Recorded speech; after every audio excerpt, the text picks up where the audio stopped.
YouTuber blogger photograph যার নাম রাজ, সে গত মঙ্গলবার ঢাবির বাসের বিরুদ্ধে একটা ভিডিও করেছে, আমরা সবাই দেখেছি। তার উপর আমাদের স্টুডেন্টরা না কোনো গালিগালাজ করেছে, না তার গায়ের উপর কোনো হাত দেওয়া হয়েছে। তারপরেও সে ঢাবি বিদ্বেষী মনোভাবের ফটোগ্রাফার, সে ঢাবির বিরুদ্ধে অপপ্রচার চালিয়েছে এবং আমাদের শিক্ষার্থীদের সাথে তোফাজ্জল হত্যা কাহিনী জুড়ে দিয়েছে, শরণার্থীদের ছিনতাইকারীর কাহিনী জুড়ে দিয়েছে, যার ফলে যেসব স্যাডিস্ট জনতা রয়েছে যারা ঢাকা বিশ্ববিদ্যালয় পড়তে পারেনি, তাদের মধ্যে ঢাবি বিদ্বেষী মনোভাব আবার জাগ্রত হয়েছে। এবং টোকায় যারা রয়েছে তারা ফেসবুকের মধ্যে তাদের ক্ষোভ, যত প্রকার ঢাবি বিদ্বেষী মনোভাব রয়েছে তারা সব প্রকাশ করেছে, গালিগালাজ গান মন্দ যেভাবে পেরেছে। ওই মনোভাব থেকে কালকে ঘটিকা বাসের উপর হামলা করার মতো সাহসিকতা তারা পেয়েছে। তো আমরা এর এক বিন্দু প্রশ্ন দিব না। ঢাকা বিশ্ববিদ্যালয়ের স্টুডেন্টরা কখনোই অন্যায়ের পক্ষে থাকে না, সবসময় অন্যায়ের বিরুদ্ধে থাকে, অন্যায়ের বিরুদ্ধে লড়াই করে। সেটা 1971 হোক, 1947 হোক, 2024 হোক, আমরা সবসময় দেখে আসছি ঢাকা বিশ্ববিদ্যালয় বাংলাদেশের পক্ষে, ঢাকা বিশ্ববিদ্যালয় ছাত্র জনতার পক্ষে, ঢাকা বিশ্ববিদ্যালয় ন্যায়ের পক্ষে। তো আমরা ইতিমধ্যে একটা জিনিসে নিশ্চিত করতে চাই, ঢাবির প্রশাসন শুধু আমাদের বিসি মহোদয় প্রক্টর তারা অন স্পটে গিয়ে তাদের দায়িত্ব থেকে মুক্ত পাবে না, তাদের উচিত আমাদের এই বিচার যত তাড়াতাড়ি সম্ভব আমাদেরকে নিশ্চিত করা। এটা দৃষ্টান্তমূলক শাস্তি যদি না হয়, আজকে আমাদের কণিকা বাস্তুর উপর হামলা হয়েছে, কালকে ফাল্গুনিতে, পরশুদিন বৈশাখীতে, তারপরের দিন ইশাখা, চৌতালি, ইসলামপুর সবকিছুতে হামলা হওয়ার সম্ভাবনা রয়েছে। এরপরে যারা টোকাই রয়েছে এবং যাদের মধ্যে মন মানসিকতা, মানবিকতা কিছু পরিমাণের বিবেকবোধ নাই, তারা যাবে ঢাবিকে একটা ঝামেলা করতে। তো এটাই বলি, যত প্রকার সেলিব্রিটি, ইউটিউবার, ব্লগার ঢাবি বিদ্বেষী মনোভাব নিয়ে রয়েছেন, আপনারা ন্যায়ের পক্ষে আসুন, ন্যায়ের পথে চলুন। এবং যারা এবং মব কালচার ক্রিয়েট করতেছেন যেসব বাইরের মানুষরা, তারা একটু বুঝুন যে ন্যায় কোনটা, অন্যায় কোনটা। কিন্তু আমরা যখন দেয়ালে পিঠ থেকে যাবে, এক পয়সাও ছাড় দিব না। ধন্যবাদ সবাইকে। কণিকার উপর গতকাল যে আক্রমণ হয়েছে, আমরা সম্মিলিত বাস রুট, 17টি বাস রুট, ঢাকা বিশ্ববিদ্যালয়ের অর্ধেকেরও বেশি শিক্ষার্থীর স্টেক হোল্ডার এই হামলার তীব্র নিন্দা এবং প্রতিবাদ জানাচ্ছি। আমাদের 3 দফা দাবির মধ্যে দাবি নাম্বার 1, আপনারা জানেন কিছুদিন আগে ইসাকা বাস রুটে এক তথাকথিত কন্টেন্ট ক্রিয়েটর সে এক ভিডিও করে সেটাকে কাটছাট করে ফ্রেমিং করে সোশ্যাল মিডিয়ায় পোস্ট করেছে। আমরা এই সম্পূর্ণ ভিডিও চাই এবং এই ঘটনার তদন্ত সাপেক্ষে বিচার চাই যে সে আসলে কোন উদ্দেশ্যে এই কাজটি করেছে। এটা হচ্ছে আমাদের দাবি নাম্বার 1। দাবি নাম্বার 2, গতকাল কণিকায় যে হামলা হয়েছে, সে হামলার আমরা প্রশাসনিকভাবে সুষ্ঠু তদন্ত এবং বিচার চাই এবং একই সাথে সেই ক্লিপ ধরে ধরে যারা যারা হামলা করেছে প্রত্যেককে, প্রত্যেককে যদি গ্রেফতার করা না হয় তাহলে আমরা আমাদের আন্দোলন চালিয়ে যাব। 3, আমরা যে আন্দোলন করছি, এই যারা শিক্ষার্থী রয়েছে তারা প্রতিনিয়ত এই ঢাকা রাস্তায় চলাচল করছে, বিশেষ করে কণিকা রুট, তারা উত্তরা দিয়ে যাতায়াত করবে।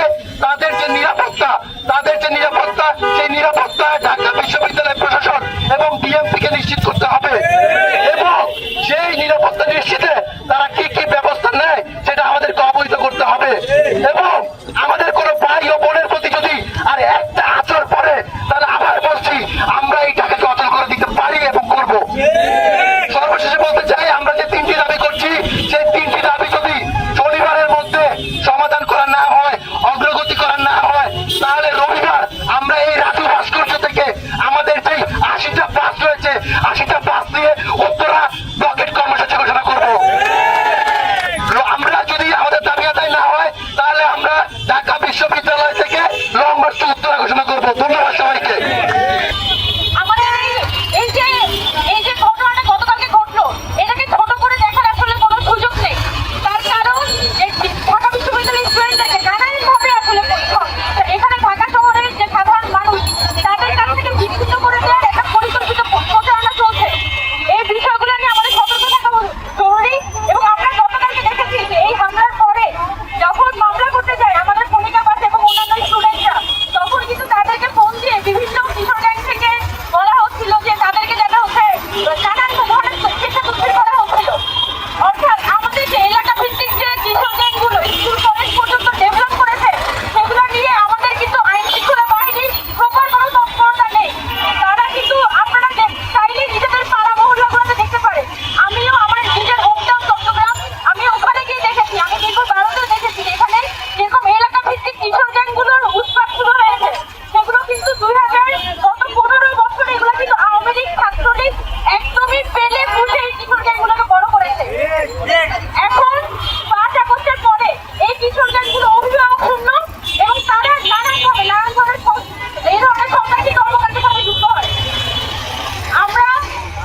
করা হয়েছে, এটাকে কিন্তু অনেকে জাস্টিফাই করার ট্রাই করতেছে। ঢাকা বিশ্ববিদ্যালয় কখনো অন্যায়ের